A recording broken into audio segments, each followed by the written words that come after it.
नमस्कार दोस्तों, welcome you all again to the most comprehensive and to the point lecture series on geography. दोस्तों की जैसा कि आप स्क्रीन पे देख पा रहे हो, हम ज्योग्राफी का एक और बहुत इंपॉर्टेंट टॉपिक, जैसा कि हम इस लेक्चर सीरीज में बहुत ही इंपॉर्टेंट टॉपिक्स को डिस्कस कर रहे हैं ज्योग्राफी के। इस पर्टिकुलर लेक्चर में आपको जानने को मिलेगा about the types of rocks. ये तो आप सभी जानते हो कि हर रॉक को कैटेगराइज किया जा सकता है इन तीन फॉर्मेट्स में, या तो वो इग्नियस होगा, या सेडिमेंट्री होगा, या मेटामॉर्फिक होगा।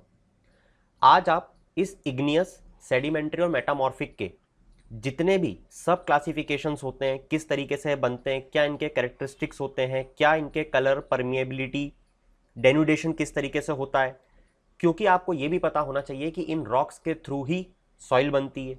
तो सॉइल के जो कैरेक्टरिस्टिक्स होते हैं, it very much depends on the rocks. तो ये जो साइकिल है, अगर आप इन तीन टाइप ऑफ रॉक्स को समझ लो तो आपकी बहुत चीज़ें आसान हो जाएंगी। तो चलिए दोस्तों, शुरू करते हैं आज का लेक्चर। जैसा कि आप जानते हो कि हमारी अर्थ की जो क्रस्ट होती है, अच्छा मैं आपको फिर से बता दूं, क्योंकि मैं बहुत बार यहाँ पे अर्थ की क्रस्ट के क्लासिफिकेशंस को यूज करूंगा, जिसमें तीन क्लासिफिकेशंस होते हैं। मैं उम्मीद करता हूं कि यार आपने वो वीडियो सबने देख ही लिया होगा। अगर नहीं देखा है तो आपको ये बिल्कुल पता होना चाहिए कि हमारा जो मेंटल होता है, इसी में होता है हमारा प्रेजेंट मैग्मा। और ये जो मैग्मा है, जब ये लैंड के ऊपर आता है, इसे कहा जाता है लावा। ये मैं आपको बार बार इस लेक्चर में बताते रहूंगा। साथ ही अर्थ की जो क्रस्ट होती है, इसके बारे में भी आपको पता होना चाहिए। तो इसी तरीके से क्रस्ट, मेंटल और कोर हमारा पूरा अर्थ का स्ट्रक्चर डिफाइन करता है। अगर आपने वीडियो नहीं देखा तो आप जाके जरूर देखिएगा। खैर, लेक्चर को आगे बढ़ाते हुए मैं आपको बता रहा था कि अर्थ क्रस्ट जो होती है वो बहुत टाइप ऑफ रॉक्स से मिलके बनी होती है। अब बहुत टाइप्स ऑफ रॉक्स बोलने का क्या मतलब है? बेसिकली जो रॉक्स होते हैं, they are varied through many factors. इनका जो वेरिएशन होता है, ये बहुत सारे फैक्टर्स पे डिपेंड करता है। जैसे ये डिपेंड करता है कि उस रॉक का टेक्सचर कैसा है। उसके टेक्सचर के बेसिस पे, मतलब कि उसके टेक्सचर को देख के दोस्तों आप ये बता सकते हो कि वो रॉक इग्नियस है, सेडिमेंट्री है या मेटामॉर्फिक है। इसी तर्ज पे उस रॉक के स्ट्रक्चर को देख के भी आप ये गैस कर सकते हो। आप उस रॉक की कलर को देख के बता सकते हो। आप उस रॉक की परमिएबिलिटी, हाँ, अब ये एक बहुत ही आसान सा कॉन्सेप्ट है जो आपको बहुत जगह यूज में आता है, तो इसको मैं थोड़ा सा एक्सप्लेन कर दूं। परमिएबिलिटी का मतलब होता है कि कितने पोर्स उस रॉक में है जिसके थ्रू पानी जो है वो नीचे ट्रिकल डाउन कर सकता है। अब दोस्तों, पोर्स ज्यादा होंगे तो पानी ज्यादा ट्रिकल डाउन कर पाएगा, पोर्स बिल्कुल कम होंगे तो पानी ट्रिकल डाउन नहीं कर पाएगा। तो ज्यादा पोर्स वाले को हम बोलेंगे कि इस रॉक की परमिएबिलिटी ज्यादा है, कम पोर्स वाली रॉक को हम बोलेंगे कि इसकी परमिएबिलिटी बहुत कम है। अगला जो फैक्टर है रॉक का, जिसके बिहाफ पे आप उसको डिवाइड करते हो, it is the degree of resistance to denudation. Degree of resistance to denudation. और मैं उम्मीद करता हूं कि अभी तक आप land form of river water को नहीं भूले होंगे। उस लेक्चर में मैंने आपको बताया था कि जब रिवर वाटर आगे चलता है तो इट क्रिएट्स डेन्यूडेशन। डेन्यूडेशन का मतलब हमने वहां देखा था लोवरिंग ऑफ अर्थ सरफेस। तो यहां पे डेन्यूडेशन किस तरीके से होगा कि एक पत्थर, एक रॉक कितना रेजिस्टेंस लगा सकता है अपने डेन्यूडेशन से बचने के लिए, ये भी डिफाइन करता है उस पर्टिकुलर रॉक टाइप को। तो दोस्तों, इन सारे फैक्टर्स को देखने के बाद आप ये बता सकते हो कि कौन सी रॉक इग्नियस है, कौन सी रॉक सेडिमेंट्री है, या कौन सी रॉक मेटामॉर्फिक है। उम्मीद करता हूं इतनी बात तो आप सभी समझ गए। तो चलिए दोस्तों, लेके चलता हूं आपको सबसे पहली रॉक पे, जिसका नाम है इग्नियस रॉक। अगर आप ध्यान से देख पा रहे हो तो आपको इग्नियस रॉक के ब्रैकेट में प्राइमरी रॉक लिखा हुआ दिख रहा होगा। दोस्तों, आपसे बिल्कुल क्वेश्चन पूछा जा सकता है, why igneous rock are called the primary rocks? क्योंकि इग्नियस रॉक तो सभी जानते हैं, मगर प्राइमरी रॉक अगर दे दी तो हो सकता है आप कंफ्यूज हो जाओ। अब प्राइमरी रॉक इसको इसलिए कहा जाता है क्योंकि ये वो टाइप ऑफ रॉक है जो डायरेक्टली लावा से बनती है। मैंने आपको अभी बताया था, हमारा जो मेंटल है, वहां से जो मैग्मा है, मैग्मा जब लैंड के बाहर ऊपर आ जाता है अर्थ क्रस्ट पे, तो हम उसे लावा कहते हैं। और लावा से जो सबसे पहली रॉक बनती है वो इग्नियस रॉक बनती है। इसी कारण से इसको प्राइमरी रॉक कहा जाता है। ये आपका आंसर हो गया। अब इग्नियस रॉक किस तरीके से बनती है, हाउ इट इज फॉर्म्ड? तो इसका जवाब हो जाएगा, it is formed by the cooling and solidification of मॉल्टन rock. और ये मॉल्टन रॉक जब मैंने लिखा तो आपको कंफ्यूज बिल्कुल भी नहीं होना है, इसका मतलब और कुछ भी नहीं, सिर्फ और सिर्फ मैग्मा होता है। और ये कहां से आता है? अर्थ क्रस्ट से। अब इसकी एक बहुत ही इंपॉर्टेंट प्रॉपर्टी होती है इग्नियस रॉक की, basically they are crystalline in nature. मगर जब मैं आपको आगे लेके चलूंगा तो आप ध्यान देना, जब हम सेडिमेंट्री रॉक की बात करेंगे ना, तो मैं आपको बताऊंगा कि सेडिमेंट्री रॉक जो होती है वो नॉन क्रिस्टलाइन होती है। ये बहुत इंपॉर्टेंट डिफरेंशिएशन है इन दोनों के बीच में। और क्रिस्टलाइन होना या ना होना, ये क्या दर्शाता है? ये उस रॉक का स्ट्रक्चर दर्शाता है। तो आपने देखा कि स्ट्रक्चर के बेसिस पे भी आप देख के बता सकते हो, अगर आपको नॉलेज है जिस तरीके से जियोलॉजिस्ट को होती है, कि ये वाली रॉक कौन सी टाइप की है।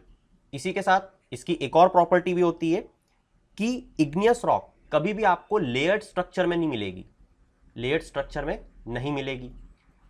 इसी के साथ साथ इसमें कोई भी फॉसिल्स नहीं होते हैं। अब फॉसिल्स का क्या मतलब है? फॉसिल्स का यह मतलब है, जब हम आगे पढ़ेंगे कि सेडिमेंट्री रॉक जो होती है ना, उसमें हमें फॉसिल्स मिलते हैं। क्यों? क्योंकि उसमें ऑर्गेनिक मैटर, जैसे कि बहुत सारे एनिमल्स जब दब जाते हैं रॉक्स के नीचे तो उसमें फॉसिल क्रिएट हो जाता है। हम लोग फॉसिल फ्यूल के बारे में ये तो पढ़ते ही हैं। मगर इग्नियस रॉक में, जैसा मैंने आपको बताया, डायरेक्टली लावा से बन रहा है, तो इसमें किसी भी तरीके का फॉसिल आपको देखने को नहीं मिलेगा। तो दोस्तों, ये तो बात हो गई प्रॉपर्टीज ऑफ इग्नियस रॉक की। अब मैं आपको ये बताता हूं कि इग्नियस रॉक को हमने किस तरीके से सब डिवाइड किया हुआ है on the basis of mineral composition, जिसमें हम ये देखेंगे कि एक टाइप ऑफ रॉक को हम एसिड इग्नियस रॉक बोलेंगे और दूसरे टाइप ऑफ रॉक को हम बेसिक रॉक्स बोलेंगे। अब ये कैसे होता है? मतलब कैसे बोलोगे कि ये एसिड इग्नियस रॉक है? आप इस तरीके से बोलोगे कि जिस भी इग्नियस रॉक में सिलिका का प्रपोर्शन ज़्यादा होगा वो एसिड कहलाएगी। अब ऐसा क्यों?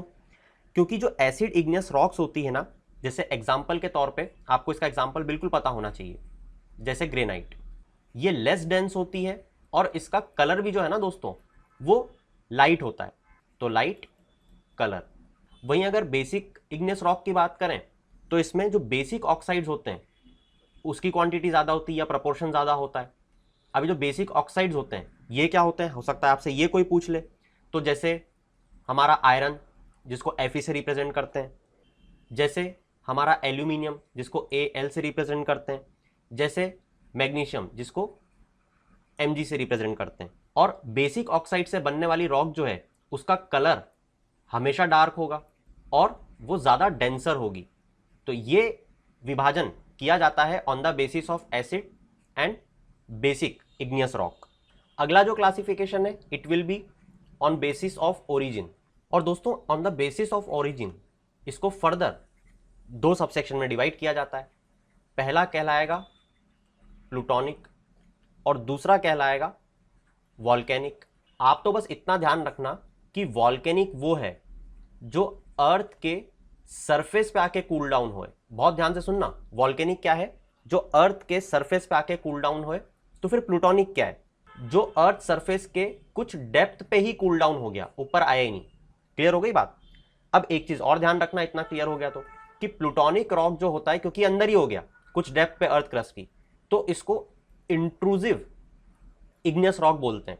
और क्योंकि ये बाहर आ गया तो इसको एक्सट्रूसिव इग्नियस रॉक बोलते हैं। जैसे हम बोलते हैं ना कि इंट्रोवर्ट होना, मतलब अपनी बात अंदर ही अंदर रखना। तो देखो, जब डेप्थ पे ही रह जाएगा, अंदर ही रह जाएगा, तो इंट्रूसिव। और एक्सट्रोवर्ट हम किसको बोलते हैं? जो बहुत ज्यादा आगे होकर बात कर लेता है लोगों से। तो देखो, जो बाहर आ गया उसको वॉल्केनिक बोलेंगे। तो प्लूटोनिक के आप कुछ एग्जाम्पल भी लिख सकते हो, जैसे ग्रेनाइट, जैसे गैबेरो और जैसे ड्योराइट।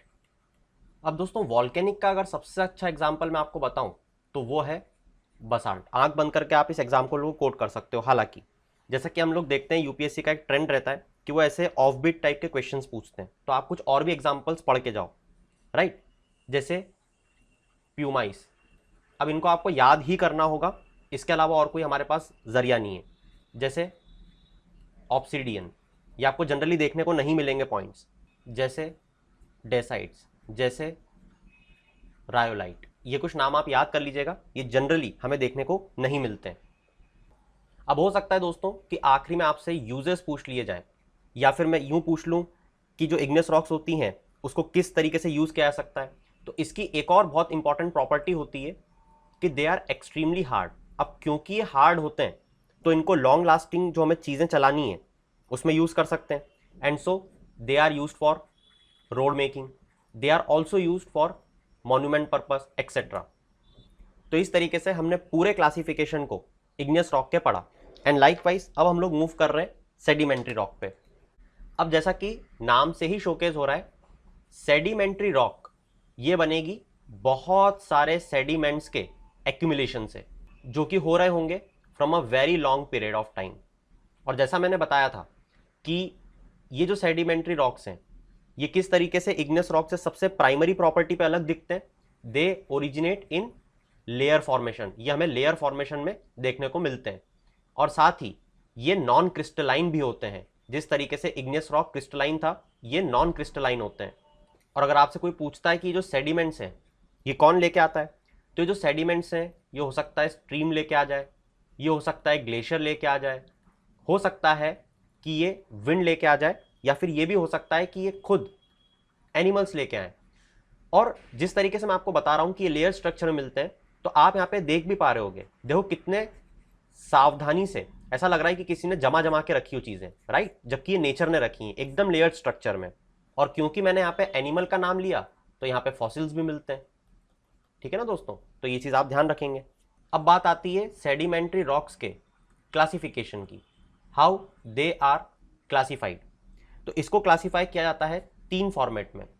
पहला मैकेनिकली फॉर्म, दूसरा ऑर्गेनिकली फॉर्म, और तीसरा केमिकली फॉर्म। अब दोस्तों जब मटेरियल जो है वो एक जगह इकट्ठा होने लग जाए, एक्यूमुलेट होने लग जाए, और आपस में वो सब सीमेंटेड या फिर बॉन्डिंग क्रिएट कर लें, इस तरीके को बोलते हैं मैकेनिकली फॉर्म सेडिमेंट्री रॉक्स। जैसे एग्जांपल के तौर पे सैंडस्टोन।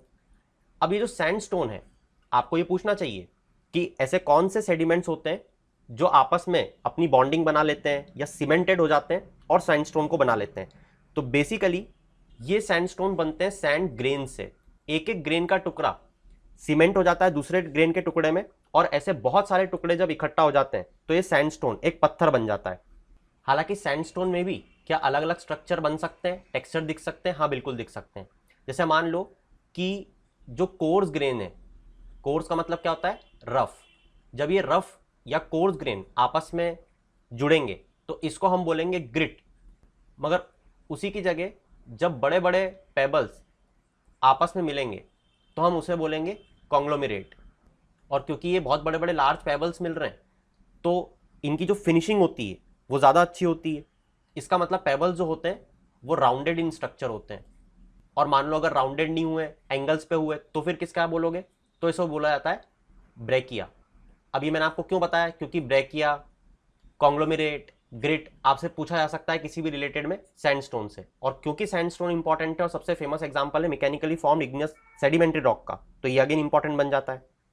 इसी के साथ जो फाइनली ग्रेन्ड होते हैं उनके भी कुछ एग्जांपल सुन लो। अभी तो आपने कोर्स के सुने, राइट? तो फाइनली ग्रेन्ड के एग्जांपल्स आपको मिलेंगे जैसे क्ले, जैसे शेल, जैसे मडस्टोन एक्सेट्रा।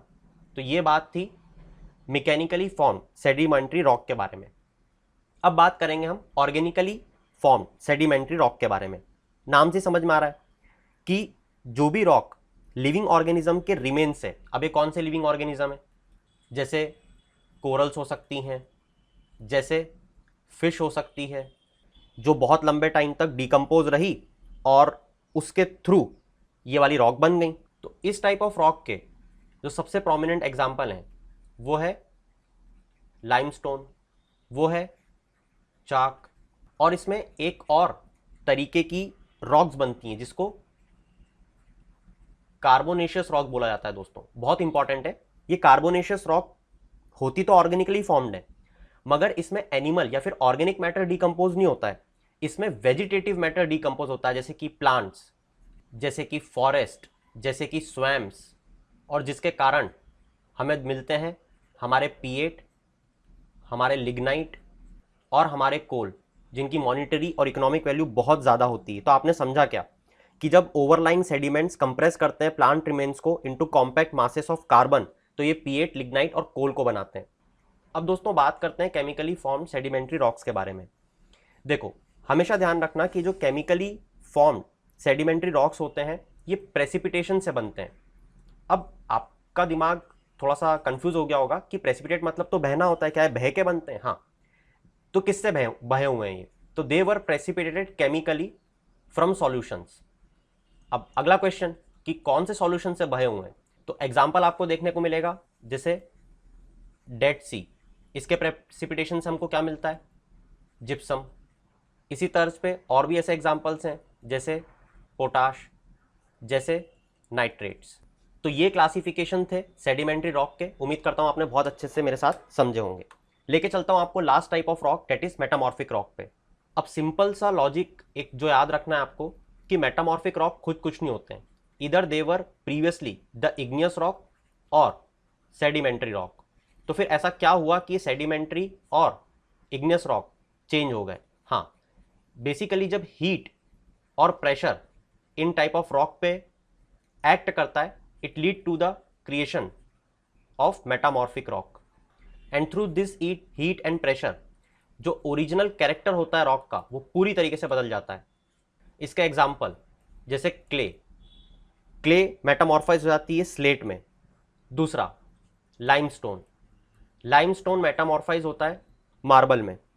जैसे सैंडस्टोन मेटामॉर्फाइज होता है क्वार्ट्जाइट में।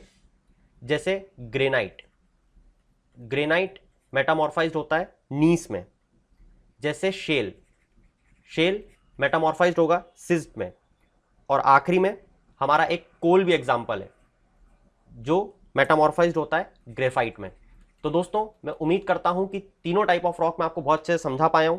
अब आपको ये बताना है आज के लेक्चर में कि जो सर्पेंटिनाइट है ये किस रॉक के मेटामॉर्फाइज के कारण बनता है। So that's it from my side for this particular lecture. Hope you like this. Stay tuned for the future lectures and do share with your friends if you really find this video helpful for you. In the end, keep shining. Have a good day.